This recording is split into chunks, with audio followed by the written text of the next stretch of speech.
नमस्कार, जय हिंद दोस्तों। आपके अपने online institute target with Manish Mehra पर आप सभी दोस्तों का स्वागत है। दोस्तों, इस वीडियो में हम बात करेंगे रिट मॉडल पेपर यानी कि रिट के लेवल सेकंड के मॉडल पेपर की यहाँ बात करेंगे। यहाँ पर आपको 60 क्वेश्चन देखने को मिलेंगे। 60 में से आपको कितने क्वेश्चन आते हैं या फिर कितने क्वेश्चन आप इसमें से सही कर पाते हैं, ये आप मेरे को वीडियो पूरा होने के बाद कमेंट करके ज़रूर बताइएगा। तो पहला क्वेश्चन है दोस्तों, हिमालय की पदस्थली में मिलने वाले कंकर पत्थर के टुकड़ों के निरपेक्ष से निर्मित क्षेत्र को क्या कहा जाता है? दोआब, भाबर, तराई या फिर बांगर।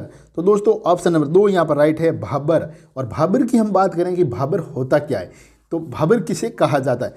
तो शिवालिक, ये जो शिवालिक होता है ना, शिवालिक पर्वत, शिवालिक पर्वतीय क्षेत्र के अंदर जो यहाँ बात करें अपन सतलज नदी, तो सतलज नदी ये मान लो सतलज नदी है, और ये मान लो तीस्ता नदी, यानी कि सतलज नदी से तीस्ता नदी के बीच, सतलज नदी से तीस्ता नदी के बीच का ये विस्तार है ना, ये वाला, इसे भाबर कहा जाता है। किसे भाई? इसे ही भाबर कहा जाता है।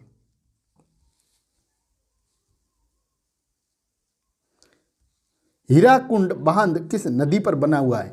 तो दोस्तों हीराकुंड बांध किस नदी पर बना हुआ है? तो कृष्णा नदी, नर्मदा नदी, दामोदर नदी, महानदी। तो बात करेंगे यहाँ पर महानदी की। तो ऑप्शन नंबर 4 यहाँ पर राइट है। हीराकुंड बांध है ये महानदी पर बना हुआ है। और बात करें महानदी, तो महानदी दोस्तों छत्तीसगढ़ के रायपुर जिले से निकलती हैं। महानदी छत्तीसगढ़ के रायपुर जिले से निकलती हैं। ठीक है। क्वेश्चन नंबर 3, भारत के उत्तरी पश्चिम भाग में ग्रीष्म काल में चलने वाली उष्ण व शुष्क हवाओं को क्या कहा जाता है? काल वैशाखी, लू, बौछार या फिर मावट। तो दोस्तों उसे लू कहा जाता है। क्या भाई? ऑप्शन नंबर 2 इसमें राइट है। ग्रीष्म काल में ही जो पश्चिम बंगाल यानी कि पश्चिम बंगाल में चलने वाली जो वर्षा युक्त आंधी होती है ना, आंधी तूफान को काल वैशाखी कहा जाता है। क्या भाई? उसे काल वैशाखी कहा जाता है। लेकिन इसे हम ऑप्शन नंबर 2 यहाँ पर राइट होगा इस क्वेश्चन का। यानी कि भारत के उत्तर पश्चिम भाग में ग्रीष्म काल में चलने वाली उष्ण व शुष्क हवाओं को लू कहा जाता है। और काल वैशाखी की बात करें यहाँ पर, तो ये जो पश्चिम बंगाल में जो चलने वाली है ना वर्षा युक्त आंधी तूफान को काल वैशाखी कहा जाता है। ठीक है। क्वेश्चन नंबर 4, भारत में सबसे बड़ा मिट्टी का वर्ग है? तो भारत में सबसे बड़ा मिट्टी का वर्ग यहाँ पर बात करें अपन, तो लाल मिट्टी, काली मिट्टी, बलुई मिट्टी या फिर कच्चारी मिट्टी। तो दोस्तों कच्चारी मिट्टी इसमें राइट होगा, कच्चारी मिट्टी, यानी कि ऑप्शन नंबर 4 इसका राइट है। कच्चारी मिट्टी यानी कि जलोढ़ मिट्टी है ना, कच्चारी मिट्टी को जलोढ़ मिट्टी भी कहा जाता है। और ये जो सर्वाधिक जो क्षेत्र में पाई जाने वाली मिट्टी है, क्या? कच्चारी मिट्टी यानी कि जलोढ़ मिट्टी है, ये सर्वाधिक क्षेत्र में पाई जाने वाली मिट्टी है। और ये मिट्टी नदियों के द्वारा निष्पेक्षित की जाती है। क्या भाई? ये मिट्टी नदियों के द्वारा निष्पेक्षित की जाती है। काजीरंगा राष्ट्रीय उद्यान किसके लिए प्रसिद्ध है? तो दोस्तों काजीरंगा राष्ट्रीय उद्यान किसके लिए प्रसिद्ध है? तो काजीरंगा, या पहला ही ऑप्शन आपका राइट है, ये गैंडा के लिए प्रसिद्ध है। ये काजीरंगा यानी कि असम राज्य में ये स्थित है भाई, काजीरंगा। ठीक है। और यहाँ पर यानी कि राष्ट्रीय उद्यान में एक सींग वाले गैंडे यानी कि एक सींग वाले भारतीय गैंडे के लिए ये प्रसिद्ध है, राष्ट्रीय उद्यान काजीरंगा। श्वेत क्रांति, श्वेत क्रांति का संबंध किससे है? तो श्वेत क्रांति का दोस्तों संबंध है जैसे गेहूं उत्पादन, दूध उत्पादन, बाढ़ नियंत्रण या फिर मत्स्य उत्पादन। तो यहाँ बात करेंगे अपन दुग्ध उत्पादन। ऑप्शन नंबर 2 यहाँ पर राइट है, यानी कि श्वेत क्रांति दुग्ध उत्पादन से संबंधित हैं। और श्वेत क्रांति का संबंध अब यहाँ पर दुग्ध उत्पादन से है। तो भारत में अपन बात करें तो क्रांति का जो जनक है ना, भारत में क्रांति का जनक यानी कि वर्गीज कुरियन को माना जाता है। किसे भाई? वर्गीज कुरियन भारत में क्रांति का जनक वर्गीज कुरियन को माना जाता है। किस क्रांति का? इस दुग्ध उत्पादन क्रांति का, यानी कि श्वेत क्रांति का है ना। श्वेत क्रांति का संबंध किससे है भाई? दुग्ध उत्पादन से। और श्वेत क्रांति का जनक है जो वर्गीज कुरियन को माना जाता है। निम्नलिखित में कौन सा अधिकार अभी भारतीय संविधान द्वारा एक मौलिक अधिकार के रूप में नहीं दिया गया है? ध्यान रखें, मैं बार बार आपको कहता हूँ क्वेश्चन को हमेशा पूरा पढ़े, नहीं तो आप क्या करते हैं कि आधा मान लो पीछे ये नहीं या फिर हैं ऐसे कुछ आते हैं ना, तो आप देखते हैं तो उसको मान लो पहला ही ऑप्शन वहाँ पर क्या आप देखते हैं ना तो आपको सही लगता है, लेकिन वहाँ आप गलत करके आ जाते हैं। तो आपको क्या करना है, निम्नलिखित में से कौन सा अधिकार अभी भारतीय संविधान द्वारा एक मौलिक अधिकार के रूप में नहीं दिया गया है? तो नहीं दिया गया तो समता का अधिकार, स्वतंत्रता का अधिकार, संपत्ति का अधिकार, शोषण के विरुद्ध अधिकार। तो यहाँ पर दोस्तों बात करेंगे अपन संपत्ति का अधिकार। संपत्ति का अधिकार नहीं दिया गया है। यहाँ पर क्या हुआ था कि बात करें इसकी संपत्ति का अधिकार की, तो ये प्रारंभ में जो संपत्ति का अधिकार था ना, ये एक मौलिक अधिकार था। क्या भाई, संपत्ति का अधिकार एक मौलिक अधिकार था, लेकिन क्या हुआ 44वां जब संविधान संशोधन हुआ था, क्या भाई 44वां संविधान संशोधन हुआ था, कब हुआ था? ये 1978 में हुआ था। कब? 1978 में हुआ। तो इसके द्वारा यानी कि इस संविधान संशोधन 44 संविधान संशोधन हुआ, 44वां, इस संविधान संशोधन के दौरान क्या हुआ कि मौलिक अधिकारों की सूची से इसे हटा दिया गया और वर्तमान में ये एक विधिक अधिकार है। क्या है भाई? वर्तमान में संपत्ति का अधिकार, वर्तमान में ये एक विधिक अधिकार है, ध्यान रखें, भूलना नहीं। क्वेश्चन नंबर 8, भारतीय संविधान नागरिकों के लिए आर्थिक न्याय किसके माध्यम से सुनिश्चित करता है? दोस्तों, भारतीय संविधान नागरिकों के लिए आर्थिक न्याय किसके माध्यम से सुनिश्चित करता है? मौलिक अधिकारों, मौलिक कर्तव्यों, प्रस्तावना या फिर राज्य के नीति निर्देशक के सिद्धांतों। तो यहाँ बात करेंगे अपन राज्य के नीति के निर्देशक सिद्धांतों। ऑप्शन नंबर 4 यहाँ पर राइट है दोस्तों। और जो राज्य के जो नीति निर्देशक सिद्धांत होते हैं ना, उसमें क्या है कि ऐसी बातों का समावेश किया जाता है। किनके अंदर भाई?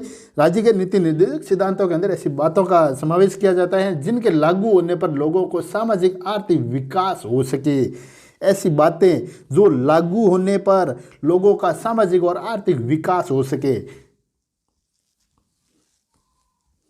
संविधान के निर्माण के समय प्रारंभ में कुल सदस्य है भैया, कुल सदस्य संख्या कितनी निर्धारित की गई? संविधान के निर्माण के समय प्रारंभ में कुल सदस्य संख्या कितनी निर्धारित की गई थी? तो यहाँ पर जो है 389 यानी कि 389, पहला ही ऑप्शन यहाँ पर राइट है। जो हुआ क्या कि जो प्रारंभ में जो कुल सदस्य संख्या थी ये थी 389, ठीक है। फिर क्या हुआ, निर्धारित की थी, और इसमें जिसमें क्या हुआ था कि 296 यानी कि 296 जो ब्रिटिश भारत से थे और 93 इसमें थे वो सदस्य थे देशी रियासतों से, ठीक है। और वह 4 सदस्य इसमें थे चीफ कमिश्नर क्षेत्रों से प्रतिनिधि थे। कितने भाई? 4। तो इस प्रकार से ये 389 थे। बुद्ध का अर्थ है दोस्तों, बुद्ध का अर्थ है ज्ञान प्राप्ति, धर्म प्रसारक, प्रतिभाशाली या फिर शक्तिशाली। तो ज्ञान प्राप्ति, बुद्ध का अर्थ क्या है भाई? ज्ञान प्राप्ति। पहला ही ऑप्शन आपका यहाँ पर राइट है। जो वैशाख माह की जो पूर्णिमा होती है ना, वैशाख माह की पूर्णिमा का दिन जो बोध गया है ना, बोध गया में पीपल के वृक्ष के नीचे सिद्धार्थ को ज्ञान प्राप्त हुआ था दोस्तों। किनके? सिद्धार्थ को ज्ञान प्राप्त हुआ था, तब भी वे बुद्ध कहलाए थे। और पीपल का वह वृक्ष बोधि वृक्ष कहलाता है। क्या कहलाता भाई? बोधि वृक्ष कहलाता है। पीपल का वो वृक्ष बोधि वृक्ष कहलाता है। पारसी धर्म के संस्थापक कौन थे? दोस्तों, पारसी धर्म की बात करें यहाँ पर, तो जो पारसी धर्म का संस्थापक की बात करें तो यहाँ पर थे ये जरथुष्ट्र थे, यानी कि पहला ही ऑप्शन यहाँ पर राइट है। तो पारसी धर्म का जो जन्म है ना, फारस ईरान में हुआ था, और ये फारसी धर्म के संस्थापक जरथुष्ट्र थे। ऑप्शन नंबर 1 इसका राइट है। और फारसी धर्म का जो पवित्र ग्रंथ है ना, पारसी धर्म का जो पवित्र ग्रंथ है उसे अवेस्ता ए जैद कहते हैं। क्या कहते हैं भाई? अवेस्ता ए जैद कहते हैं इसके पवित्र ग्रंथ को। किसके? फारसी धर्म के पवित्र ग्रंथ को अवेस्ता ए जैद कहा जाता है। ध्यान रखें, ऐसे ही क्वेश्चन मिलने वाला है एग्जाम में। वीडियो अच्छा लग रहा है तो लाइक ज़रूर कीजिएगा, और हाँ, चैनल पर पहली बार विजिट किया है तो चैनल को सब्सक्राइब और बेल आइकन को प्रेस करना ना भूले भाई। जब राष्ट्रपति व उपराष्ट्रपति दोनों के पद एक साथ खाली हो तो राष्ट्रपति पद पर अस्थायी रूप से कौन काम करता है? सदन के दोनों सदस्यों द्वारा नामित कोई व्यक्ति नहीं भाई, लोकसभा का अध्यक्ष नहीं, राज्यसभा का उपसभापति नहीं, भारत का मुख्य न्यायाधीश। बिल्कुल राइट है भाई, ऑप्शन नंबर 4 इसका राइट है। ऐसे क्वेश्चन बनते हैं वहां। और आपको इस चैनल पर एग्जाम होने से पहले 100 प्लस पूरे मॉडल पेपर आपको यहाँ पर करवाए जाएंगे। भारत के उच्चतम न्यायालय के न्यायाधीश के रूप में नियुक्ति के लिए निम्नलिखित में से कौन सी अर्हता अनिवार्य है?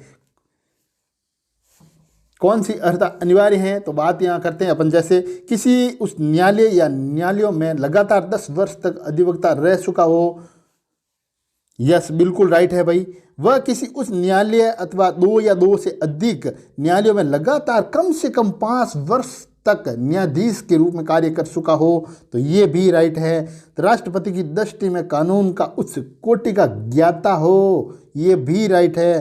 तो क्या आप ये नहीं कह सकते कि ऑप्शन इसका 4 राइट है, यानी कि उपरोक्त सभी राइट है। राज्य के विधानमंडल के 17वां में राज्यपाल विशेष परिस्थितियों में जो आदेश जारी करता है उसे क्या कहा जाता है? तो परमादेश, रिट, अध्यादेश या फिर उपरोक्त सभी?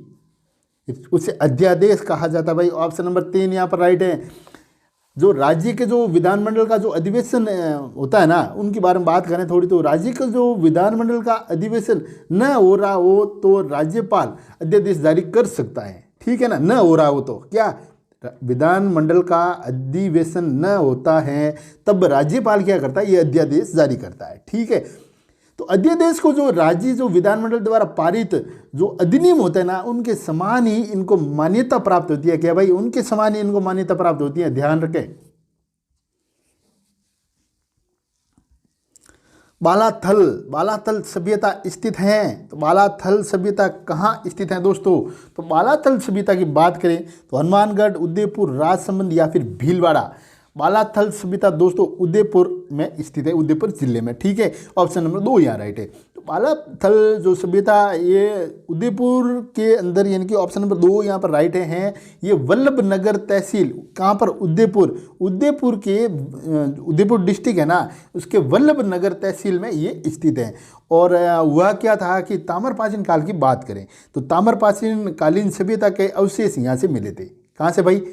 वल्लभनगर तहसील से। वल्लभनगर तहसील उदयपुर में स्थित है। यहाँ से क्या मिले? ताम्रपाषाण कालीन सभ्यता के अवशेष मिले थे। और बालाथल में लोहा, क्या भाई? लोहा होता है ना, लोहे को पिघलाने यानी कि लोहे को गलाने की भट्टियों के अवशेष भी मिले थे यहाँ से। और यहाँ से तांबे के आभूषण जैसे बाण के फलक, पत्थर के औजार, चमकदार मिट्टी के बर्तन भी यहाँ से प्राप्त हुए थे। नेक्स्ट क्वेश्चन है, स्वामी विवेकानंद के किस वर्ष शिकागो में विश्व धर्म सम्मेलन को संबोधित किया? स्वामी विवेकानंद ने किस वर्ष, यानी कि कौन से वर्ष में शिकागो में जो विश्व धर्म सम्मेलन हुआ था उसमें ये संबोधित किया था? तो बात यहाँ करते हैं इनमें, तो 1893 की बात है ये। कब भाई? 1893 की बात है। ऑप्शन नंबर 1 राइट है। हुआ क्या था कि स्वामी विवेकानंद जी ने 1893 ईस्वी में शिकागो के जो विश्व स्तरीय जो धार्मिक सम्मेलन को इन्होंने संबोधित किया था। इन्होंने धार्मिक और बात करें सामाजिक उत्थान हेतु, क्या भाई? धार्मिक और सामाजिक उत्थान हेतु इन्होंने रामकृष्ण मिशन की स्थापना 1897 में की थी भाई। कब की थी? 1897 में कोलकाता के पास बेलूर में की थी। क्या? कोलकाता में बेलूर जगह है, वो उनके पास में इन्होंने की थी। किनकी? रामकृष्ण मिशन की स्थापना की थी। कब की थी? 1897 में। वर्तमान नगरपालिका प्रशासन का कौन सा कार्य मौर्य काल से जारी है? यानी कि ये वर्तमान में ये नगर पालिका के सभी कार्य हैं। इनमें से एक कार्य ऐसा है जो मौर्य काल से जारी है, मौर्य काल से लगातार चल रहा है। तो जैसे नाप तोल के बाटों का निरीक्षण, वस्तुओं की कीमतों निर्धारित करना, जन्म एवं मृत्यु का पंजीकरण, शिल्पकारों का संरक्षण। तो दोस्तों यहाँ बात करते हैं अपन जो मैग्निस्टीन है ना, मैग्निस्टीन के अनुसार बताया गया है कि जो नगर का जो शासन यानी कि मौर्य काल की बात है, तो जन्म एवं मृत्यु का पंजीकरण है इसके अंदर। क्या भाई, जन्म एवं मृत्यु का पंजीकरण है, ऑप्शन नंबर 3 राइट है। हुआ क्या कि जो नगर का जो शासन प्रबंधन है ना, ये 30 सदस्यों का एक मंडल होता है, उनके द्वारा एक मतलब सदस्यों द्वारा एक मंडल करता है, जो 6 समितियों, इनकी 6 समितियों में ये क्या है कि विभक्त है। ठीक है, इसमें से क्या है कि जो तृतीय समिति होती है ना, तृतीय समिति इनकी तीसरी समिति, 6 समितियों में से तीसरी समिति होती है, वो क्या है कि जन्म एवं मृत्यु का पंजीकरण का काम ये करती है, इनके लेखा जोखा का काम करती है, जन्म एवं मृत्यु के पंजीकरण का। तो ऑप्शन नंबर 3 यहाँ पर राइट हो जाएगा। निम्न में से किसके शासन काल के दौरान अजंता की गुफाएं निर्मित की गई? यानी कि इनमें से वो कौन से शासक हैं जिनके शासन काल के दौरान यानी कि उसके शासनकाल के समय अजंता की गुफाएं निर्मित की गई थी। तो अजंता की गुफाएं दोस्तों ये 16वीं और 17वीं जो गुफा हैं यानी कि गुप्त काल से ये संबंधित हैं। किससे भाई? गुप्त काल से संबंधित। अजंता की 16वीं और 17वीं गुफा, ये इनका संबंध अपन देखें तो ये गुप्त काल से ही इनका संबंध ज्ञात होता है। और अजंता की जो गुफा है ना, इसमें जो चित्र है ना, वो है बौद्ध धर्म से संबंधित है। क्या भाई? अजंता की गुफा के अंदर जो चित्र बने हुए हैं यानी कि चित्रकारी की गई है, वो सभी बौद्ध धर्म से संबंधित चित्र हैं।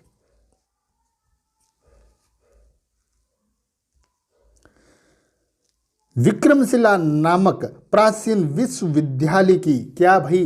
विक्रमशिला नामक प्राचीन विश्वविद्यालय की स्थापना बंगाल के किस शासक ने की थी? बंगाल के किस शासक ने की थी?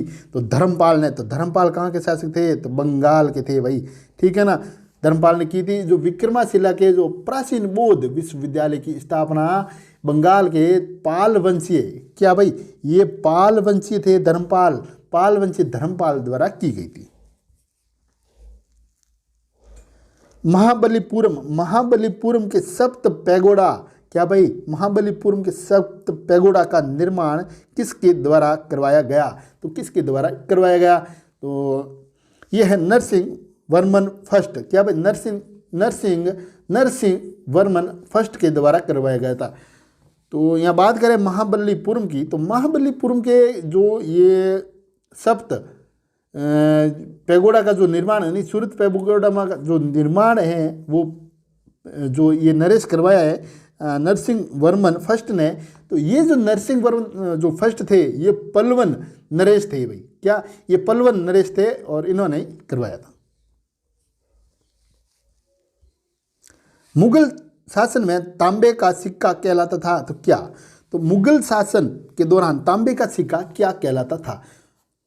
मुगल शासन में तांबे का सिक्का जैसे रुपया, दाम, टक्का, सम्मी, तो ये दाम कहलाता था, दाम। क्या भाई? ऑप्शन नंबर 2 इसका राइट है। मुगल शासन काल में जो टकसाले में है ना, टकसाले, जो टकसाले होती है ना, तो टकसालों में क्या हुआ कि सोने और चांदी और तांबे के सिक्के ढाले जाते थे। क्या भाई? टकसालों के अंदर, टकसालों में सोने, चांदी और तांबे के सिक्के डाले जाते थे। और टकसालों के जो अधिकारी है ना, अरे भाई टकसाल के जो अधिकारी, उसे दरोगा कहा जाता था। और चांदी का सिक्का रुपये कहलाता था। तो ये रुपया है ना, रुपया यानी कि चांदी का सिक्का रुपया कहलाता था। ध्यान रखना, चांदी का सिक्का क्या कहलाता था? रुपया कहलाता था भाई, रुपया, चांदी का सिक्का। और दाम अकबर द्वारा चलाया गया तांबे का सिक्का था भाई।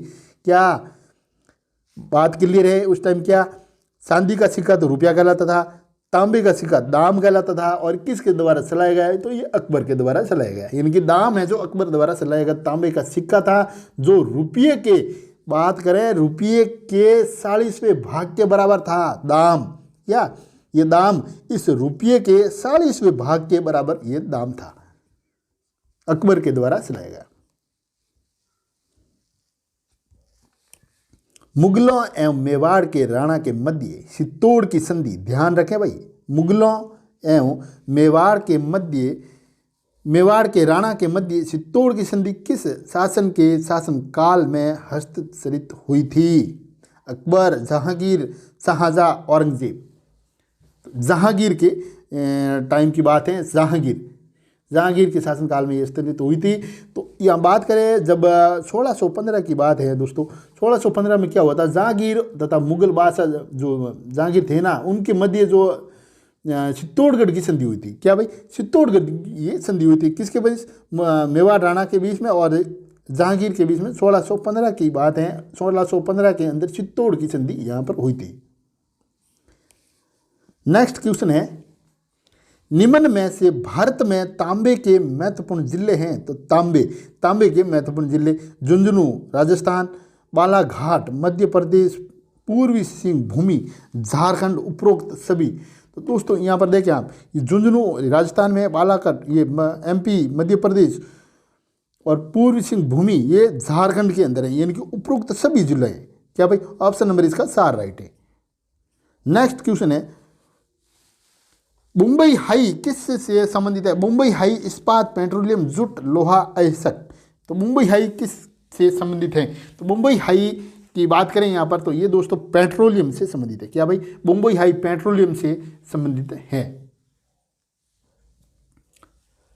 तो मुंबई हाई जो ये मुंबई है ना, मुंबई हाई तट से ये 176 किलोमीटर दूरी पर ये स्थित तेल क्षेत्र है। क्या है भाई, ये एक तेल क्षेत्र है। और यहाँ बात करें ये 1976 की, पहले तो ये 176 किलोमीटर दूर, ठीक है। फिर बात स्थित है ये, और उसके बाद बात करें यहाँ पर 176 नहीं, 1976 से ये तेल की प्राप्ति हो रही है यहाँ से। कब से, 1976 से तेल की प्राप्ति यहाँ से हो रही है। ये मुंबई हाई से देश का जो सर्वाधिक जो कच्चा तेल होता है ना, वो उत्पादित किया जाता है। टीटागढ़, नेपाल नगर व होशंगाबाद ये प्रसिद्ध है। तो किसके लिए दोस्तों, या टीटन जो 1858 की बात करें यहाँ पर, तो पहले तो आपको मैं सही ऑप्शन बता दूं इसका, तो कागज उद्योग के लिए प्रसिद्ध है। किसके लिए भाई, कागज उद्योग के लिए प्रसिद्ध है। और 1818, तो 1818 में ये जो टीटानगर में ये पेपर जो मिल थी ना, उसकी स्थापना की गई थी। क्या, टीटानगर में, टीटानगर के अंदर 1818 में पेपर मिल की यानी कि पेपर मिल की स्थापना की गई थी। और नेपाल नगर की बात यहाँ पर करें तो यहाँ पर अखबारी कागज के लिए प्रसिद्ध है नेपाल नगर, ठीक है भाई। होशंगाबाद दोस्तों MP में है, स्थित है। कहाँ पर है भाई, MP में। और यहाँ नोट छापने के कागज का सरकारी कारखाना है। क्या, रुपये नोट छापने का सरकारी कारखाना है होशंगाबाद में, ध्यान रखना। निम्न में से कौन सा बांध संबल नदी पर निर्मित है। गांधी सागर बांध, गांधीनगर, राणा प्रताप सागर ये भी है। और ये प्रताप सागर नहीं है दोस्तों, यहाँ पर ये है ना, ये है दोस्तों अपने जवाहर सागर।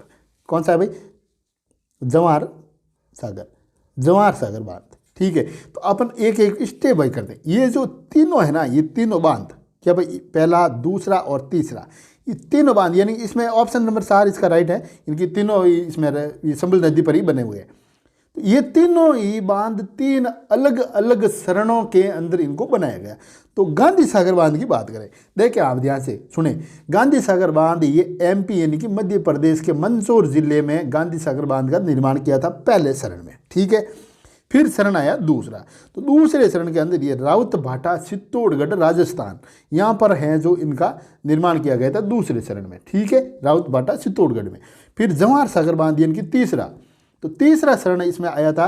तो तीसरा चरण जो ये कोटा और बूंदी की सीमा पर, क्या भाई, कोटा और बूंदी की सीमा पर जवाहर सागर बांध का निर्माण किया था तीसरे चरण के दौरान। नेक्स्ट क्वेश्चन है दोस्तों, कानपुर में गद्दर का नेतृत्व किसने किया। गद्दर पार्टी का नेतृत्व किसने किया। रानी लक्ष्मीबाई, बेगम हजरत महल या फिर नाना साहेब। तो नाना साहेब यहाँ पर राइट होगा। और यहाँ हुआ क्या, 5 जून 1857 को तात्या तोपे इनकी रामचंद्र पांडुरंग, इनका नाम था भाई, तात्या तोपे साहब का रामचंद्र पांडुरंग ने इनका साथ दिया था। तो यहाँ पर ऑप्शन नंबर 4 राइट है। 1857 ईस्वी के विद्रोह के ठीक बाद बंगाल में निम्नलिखित में से कौन सा विप्लव हुआ। कौन सा विप्लव हुआ? तो सन्यासी विद्रोह, संथाल विद्रोह, नील विद्रोह या फिर पावना विद्रोह। तो दोस्तों नील विद्रोह हुआ था। ऑप्शन नंबर 3 यहाँ पर राइट है। 1857 की बात है। 1857 के जो विद्रोह के ठीक बाद इनके बंगाल में, है ना, जो बंगाल में जो ये नील विद्रोह हुआ था, इसमें क्या हुआ था? 1859 से 60, 1859 से 60 के बीच में ये विद्रोह हुआ था। यहाँ क्या कंपनी के जो अवकाश प्राप्त, क्या भाई, कंपनी के अवकाश प्राप्त जो यूरोपीय अधिकारियों ने यहाँ बंगाल व बिहार के जो जमींदारों से भूमि है ना, वो प्राप्त कर नील की खेती करना प्रारंभ कर दिया गया था, जिसका किसानों ने विरोध किया। और अप्रैल 1860 के अंदर पावना और नादिया जिले के समस्त किसानों ने हड़ताल कर दी थी और उन्होंने नील बोने से इनकार कर दिया। साइमन कमीशन भारत कब आया? तो दोस्तों साइमन कमीशन जो भारत है वो कब आया? तो 1828 के अंदर साइमन कमीशन भारत आया था। ऑप्शन नंबर 2 राइट है इसका। ठीक है, बात करते हैं 1928 में साइमन कमीशन भारत आया था। कब आया था भाई? 1928 में साइमन कमीशन भारत आया था। और 1919 में भारत सरकार अधिनियम के कार्यों की समीक्षा करने के लिए जो ब्रिटिश सरकार ने 1927 में सर जॉन साइमन की अध्यक्षता में एक कमीशन बनाया और इसमें 7 सदस्य थे। कितने सदस्य थे भाई? तो 7 सदस्य इसमें थे, लेकिन इसमें कोई सदस्य भारतीय नहीं था। क्या इस 7 में से कोई भी सदस्य भारतीय नहीं था? और 3 फरवरी 1928 को ये कमीशन है मुंबई पहुंचा था। कहां पर पहुंचा था? मुंबई पहुंचा था। ओजोन परत अवस्थित है दोस्तों। ओजोन परत अवस्थित है तो ये समताप मंडल में है। कहाँ पर है भाई? समताप मंडल में। ऑप्शन नंबर 3 इसका राइट है। तो दोस्तों ओजोन परत ये समताप मंडल के निचले भाग पर, क्या निचले भाग पर 15 से 35 किलोमीटर, क्या भाई, 15 से 35 किलोमीटर की ऊंचाई पर ये पाई जाती है। और ओजोन परत जो है सूर्य से जो आने वाली है ना पराबैंगनी जो विकिरण का ये जो अवशोषण कर पृथ्वी पर आने से रोकती है। किस महासागर को प्राय समुद्र कहा जाता है दोस्तों? किस महासागर को प्राय समुद्र कहा जाता है? तो हिंद महासागर, प्रशांत महासागर, आर्कटिक महासागर और अंटार्कटिक महासागर। तो यहाँ पर बात करें आर्कटिक महासागर। ऑप्शन नंबर 3 यहाँ पर राइट होगा, आर्कटिक महासागर। निम्न में से किस दिवस को, यानी कि कौन से दिवस, किस दिन को राष्ट्रीय विधिक सेवा दिवस मनाया जाता है? यानी कि वो कौन सा दिवस है जिस दिवस राष्ट्रीय विधिक सेवा दिवस मनाया जाता है? तो 5 नवंबर। क्या भाई? 5 नवंबर को हुआ क्या था कि जो विधिक जो सेवा सहायता जो कार्यक्रम हुआ उसको ये क्या है कि समस्त भारत में एक रूपता से लागू करने के लिए भारत सरकार ने, किसने भाई? भारत सरकार ने 1987 की बात है। 1987 में ये विधिक सेवा अधिनियम 1987 पारित किया। और ये जो कानून है ना दोस्तों, ये संपूर्ण देश में 5 नवंबर 1995 से प्रभावी हुआ। कब से भाई? 5 नवंबर 1995 से ये पूरे भारत में प्रभावी हुआ। इसलिए इसे 5 नवंबर को मनाया जाता है राष्ट्रीय विधिक सेवा दिवस के रूप में। राजस्थान के किस जिले में 2001 से 2011 के दशक में जनसंख्या वृद्धि दर सर्वाधिक रही? इनकी 2001 से 2011 के दशक में जनसंख्या वृद्धि दर सर्वाधिक रही। तो जयपुर, गंगानगर, बाड़मेर, जोधपुर। तो दोस्तों बाड़मेर की बात करेंगे। ऑप्शन नंबर 3 यहाँ पर राइट है, बाड़मेर में रही थी। और बाड़मेर जिले में उस टाइम जो रही थी वो रही थी 32.55। क्या भाई? 32.55%। जो सबसे अधिक वो गंगानगर जिले में, क्या गंगानगर जिले में सबसे कम रही थी? कितनी? तो 10.06%। 10.06%। सर्वाधिक की बात करें तो बाड़मेर और कम की बात करें तो गंगानगर। कितनी रही? 32.55 और कम रही थी 10.06। पृथ्वी की सबसे आंतरिक परत मुख्यतः किससे बनी है भाई? पृथ्वी की सबसे आंतरिक पर्वत जो परत की बात करें तो ये दोस्तों हैं निकिल एवं लोहे से बनी है। किससे भाई? निकिल एवं लोहे से बनी है। ऑप्शन नंबर 2 यहाँ पर राइट है। जो पृथ्वी की जो आंतरिक परत है ना, परत है, उसको क्रोड कहते हैं। क्या कहते हैं भाई? क्रोड। उसको क्रोड कहा जाता है। जो आंतरिक पर्वत, पृथ्वी की सबसे आंतरिक पर्वत को क्रोड कहा जाता है, ध्यान रखें। और इसका विस्तार है ना, इसका विस्तार है वो विस्तार की बात करते हो ये 2900 किलोमीटर से लेके 6371 किलोमीटर तक इसका विस्तार है। और इसका जो निर्माण है ना दोस्तों, ये आपको अभी बताया मैंने, निकिल एवं लोहे से ये मिलकर बनी है।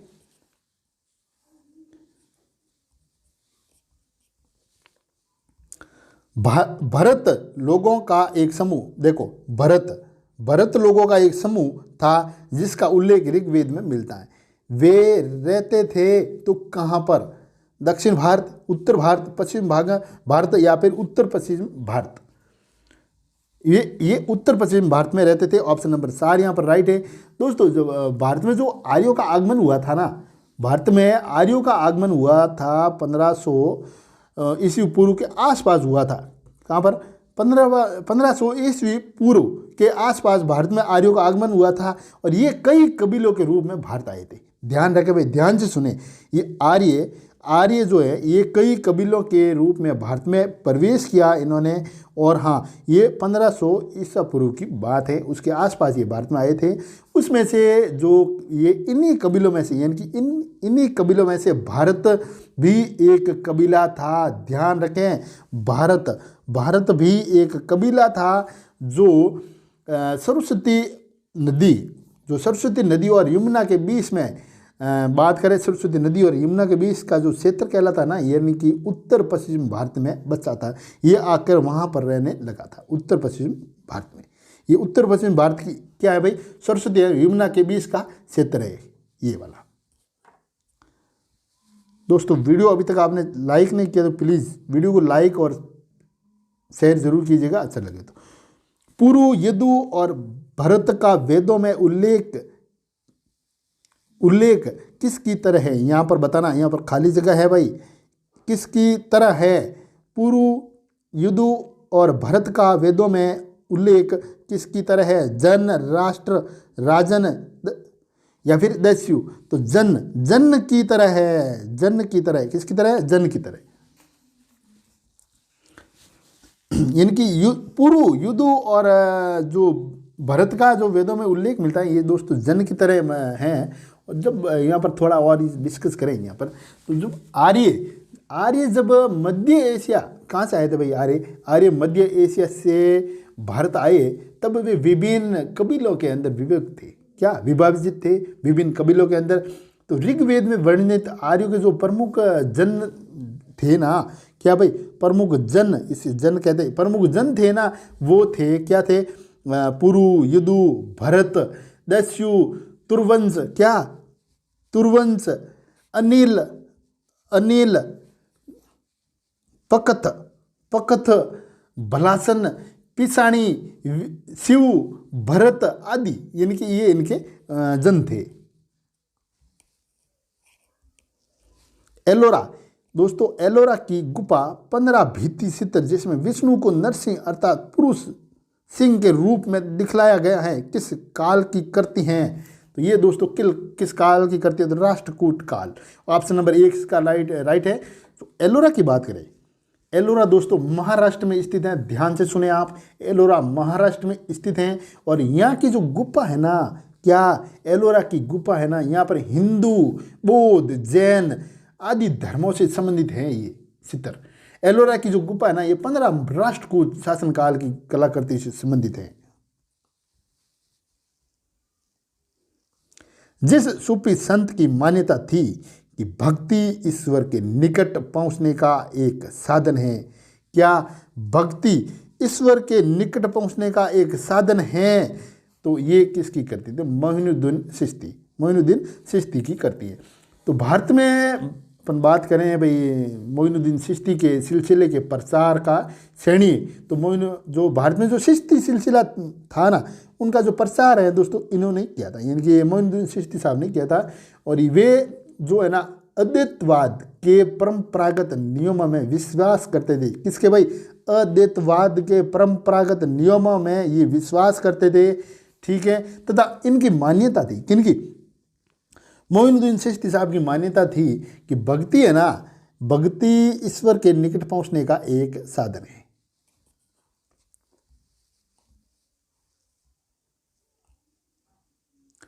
निम्न को सुमेलित कीजिए। वायुमंडल की परतें हैं और विशेषताएं।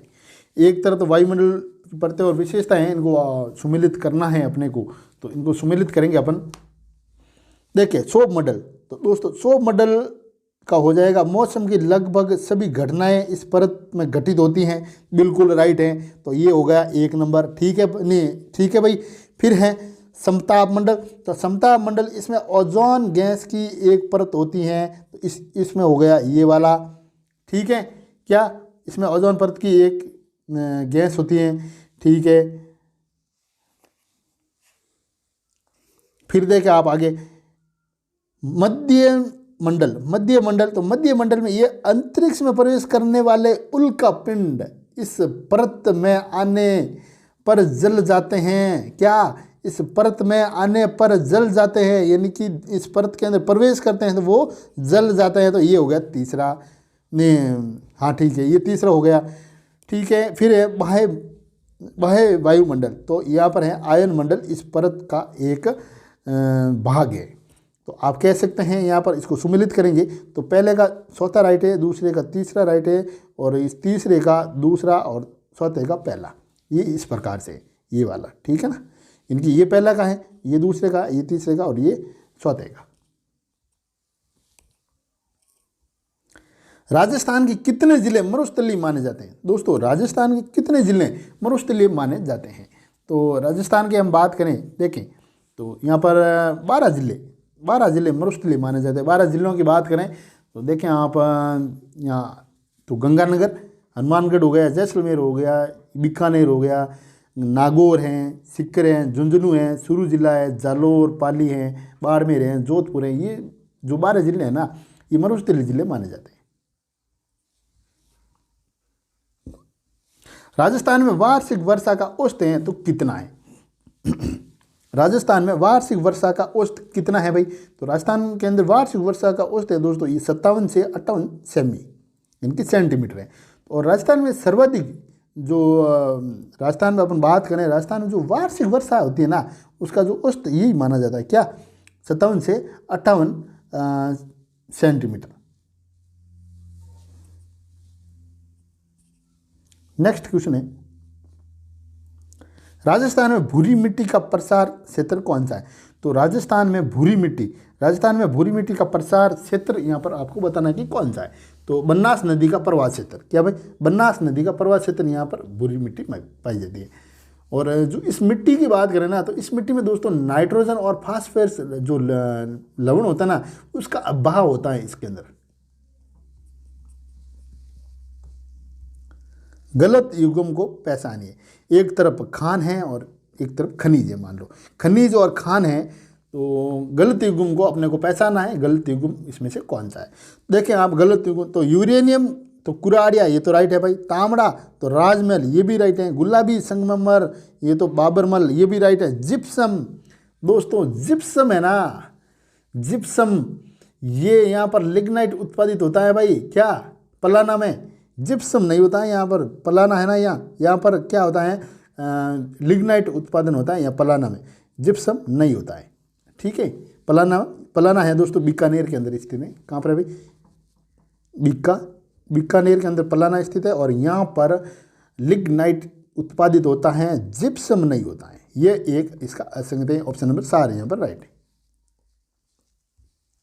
निम्नलिखित में किस राजपूत वंशद्वार को अकबर ने फरजंद की उपाधि दी? क्या भाई? फरजंद की उपाधि दी, तो वो कौन थे? तो भगवान सिंह, भूर सिंह, माल सिंह या फिर मान सिंह? तो दोस्तों मान सिंह को दी थी। ऑप्शन नंबर 4 यहाँ पर राइट है। क्या हुआ था कि मान सिंह ने जो हल्दी घाटी का युद्ध हुआ था ना, कब हुआ था? तो 1577 है। हल्दी घाटी का युद्ध हुआ था 1577 में, उस टाइम की बात है। तो इस युद्ध में यानी कि हल्दी घाटी के युद्ध में मुगल सेना का जो प्रतिनिधित्व किया ना, यानी कि सेनापति जो थे ना, ये मान सिंह थे। तो अकबर ने उन्हें फरजद तथा बात करें राजा जो होता है ना, राजा यानी कि राजा की उपाधि से इसको नवाजा था। क्या फरजद तथा राजा की उपाधि से इनको नवाजा था, कि इनको भाई मान सिंह को। राजस्थान में वल्लभ संप्रदाय का प्रमुख धार्मिक स्थल है तो कौन सा? दोस्तों राजस्थान में वल्लभ संप्रदाय का प्रमुख धार्मिक स्थल है इसमें से, तो वो कौन सा है ये आपको बताना है। तो किशनगढ़, जयसमंद, नाथ द्वारा, उदयपुर। तो नाथ द्वारा यहाँ पर राइट करेंगे हम, ऑप्शन नंबर 3 है। तो नाथ द्वारा में क्या है, वल्लभ संप्रदाय का जो ये धार्मिक स्थल स्थित है नाथ द्वारा में। हुआ क्या कि यहाँ पर है ना, जो भगवान कृष्ण थे ना, उनके जो क्या है कि विभिन्न स्वरूपों की यहाँ सेवा की जाती है। कहाँ पर भाई? नाथ द्वारा। भगवान कृष्ण के विभिन्न स्वरूपों की यहाँ पर सेवा की जाती है।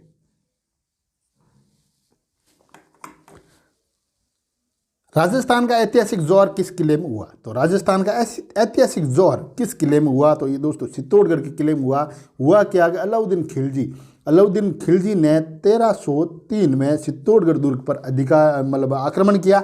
जब अलाउद्दीन खिलजी ने चित्तौड़गढ़ दुर्ग पर जो आक्रमण किया, उस टाइम रतन सिंह वहाँ पर दुर्गापति थे। ठीक है, तो रतन सिंह की पत्नी का नाम है पद्मिनी। ठीक है, पद्मिनी।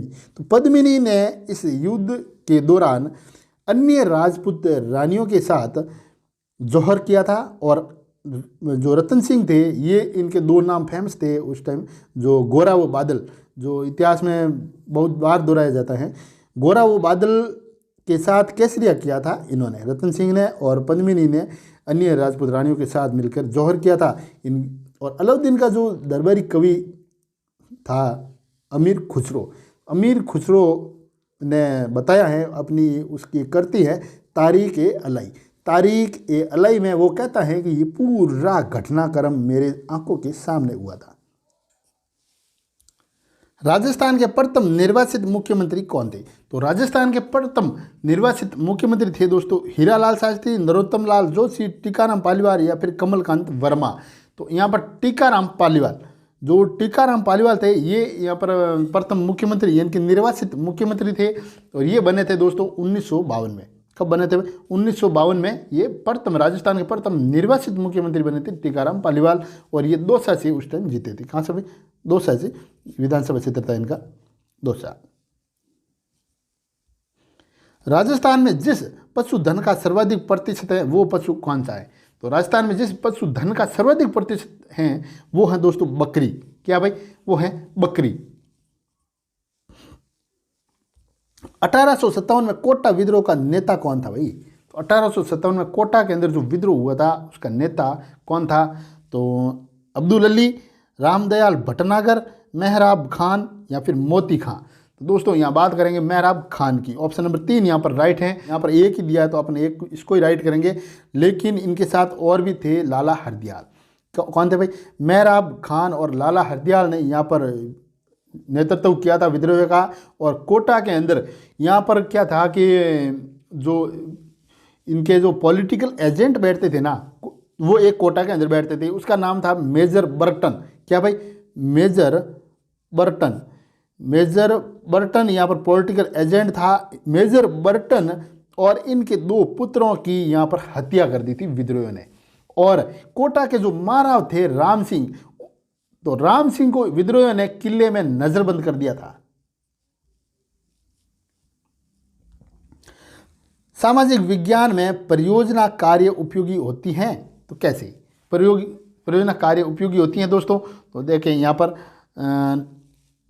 विषय आधारित कार्यों में, तो बिल्कुल राइट है भाई। विषय आधारित कार्यों में यदि उनमें संग्रह और विश्लेषण नहीं करना हो तो ये नहीं है। यदि पाठ्य सामग्री के अंतर्गत संदर्भों पर आधारित हो तो ये भी नहीं है। कक्षा अथवा घर पर समूह में कार्य करने के लिए, तो बिल्कुल राइट है। यानी कि पहला और चौथा यहाँ पर राइट है। क्या भाई? पहला और चौथा राइट है। सामाजिक विज्ञान में अध्यापकों के लिए समता निर्माण कार्यक्रम अनिवार्य हैं क्योंकि दोस्तों यहाँ पर बात करते हैं अध्यापकों को व्यस्त रखने के लिए के माध्यमिक शिक्षा बोर्ड ने स्कूलों को ऐसे कार्यक्रम करने को कहा है? नहीं भाई। उन्हें सामाजिक विज्ञान के विभिन्न घटकों की अवधारणाओं और शिक्षण पद्धति में स्पष्टता की जरूरत है। तो बिल्कुल राइट है ऑप्शन नंबर 2। ऑप्शन नंबर 2 यहाँ पर राइट है। राष्ट्रीय पाठ्य सरसा की रूपरेखा 2005 प्रस्तावित करता है कि भूगोल पढ़ाया जाए, जिसमें क्या भूगोल पढ़ाया जाए जिससे दोस्तों प्राकृतिक साधनों की अधिकतम प्राप्ति और उपयोग पर ध्यान केंद्रित किया जा सके, पर्यावरणीय चिंताओं तथा इसके संरक्षण के संबंध में आलोचनात्मक समझ पैदा की जा सके। तो बिल्कुल राइट है भाई ऑप्शन नंबर 2 यहाँ पर। क्या ऑप्शन नंबर 2 यहाँ पर राइट है।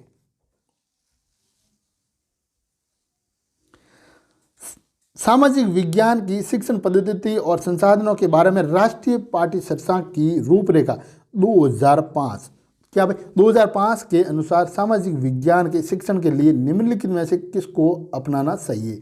तो निम्नलिखित में से किसको अपनाना चाहिए? ऐसे तरीके जो रचनात्मक और आलोचनात्मक परिप्रेक्ष्य को बढ़ाते हैं। तो ऑप्शन नंबर 1 यहाँ पर राइट है दोस्तों। किसी सामाजिक विज्ञान की कक्षा में ढांचा का मुख्य लक्ष्य होता है क्या? किसी सामाजिक विज्ञान की कक्षा में ढांचा का मुख्य लक्ष्य क्या होता है? तो ढांचा का मुख्य लक्ष्य होता है आत्म स्वयं के कौशल में सुधार को सुनिश्चित करना। तो नहीं। विद्यार्थियों को विचारों पर सोचने के योग्य बनाना। नहीं। योजना निर्धारण के वांछित परिणामों को मजबूत करना। नहीं। स्वतंत्र सोच निर्मित होने तक विद्यार्थियों की सहायता करना। तो बिल्कुल राइट है ऑप्शन नंबर 4 राइट है। सामाजिक विज्ञान के अध्यापक का उद्देश्य होना चाहिए। तो क्या होना चाहिए? तो सामाजिक विज्ञान के यानी कि आप जब अब टीचर बनने वाले हो तो आपका उद्देश्य क्या होना चाहिए बताइए, या फिर मैं ये आपके लिए छोड़ दूं क्या? ये पूरा क्वेश्चन आप मेरे को कमेंट करके ज़रूर बताएं कि जब आप सामाजिक विज्ञान के अध्यापक बनते हैं तो आपका उद्देश्य कैसा होना चाहिए। ठीक है, आप मेरे को कमेंट करके ज़रूर बताएं इसका आंसर क्या है, बता देना ज़रूर। हाँ, भूलना मत भाई। कक्षा में सामाजिक रूप से उपेक्षित बच्चों के प्रोत्साहन के लिए आप क्या करेंगे? यार ये मैं 2-4 क्वेश्चन आपके लिए ही रख दूं, मेरे को ऐसा लगता है, क्योंकि आप अब शिक्षक बनने वाला है भाई वैसे ही। तो कक्षा में सामाजिक रूप से अपेक्षित बच्चों के प्रोत्साहन के लिए आप क्या करेंगे बताइए। तो आप करेंगे, देखें, सामाजिक बुराइयों पर कटाक्ष करेंगे? तो नहीं। अंधविश्वासों की उपेक्षा करेंगे? नहीं करेंगे भाई, ध्यान रखना। समाज के रीति रिवाजों का विश्लेषण करेंगे? तो नहीं करेंगे। तो क्या करेंगे? समाज की बुराइयों को कम करने एवं अच्छाइयों को प्रोत्साहित करने को कहना होगा। तो ऑप्शन नंबर 4 यहाँ पर राइट है। सामाजिक विज्ञान के अध्यापकों को छात्रों को देना चाहिए तो क्या देंगे आप क्या देंगे ये बताइए, क्यों आप बनने वाले वैसे अब। तो देखें आप यहाँ पर, तो सामाजिक समस्याओं का ज्ञान, सामाजिक कुरीतियों के निदान का ज्ञान, नए सामाजिक संरचनात्मक परिवर्तनों का ज्ञान, संस्कारी व्यवस्था समाज के निर्माण है तो उपरोक्त सभी प्रकार का ज्ञान। तो दोस्तों यहाँ पर ऑप्शन नंबर 4 राइट होगा। ऑप्शन नंबर डी इसका राइट है। ठीक है, ऑप्शन नंबर 4।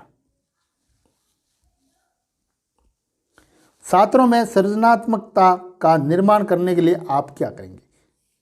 छात्रों में सृजनात्मकता का निर्माण करने के लिए आप क्या करेंगे?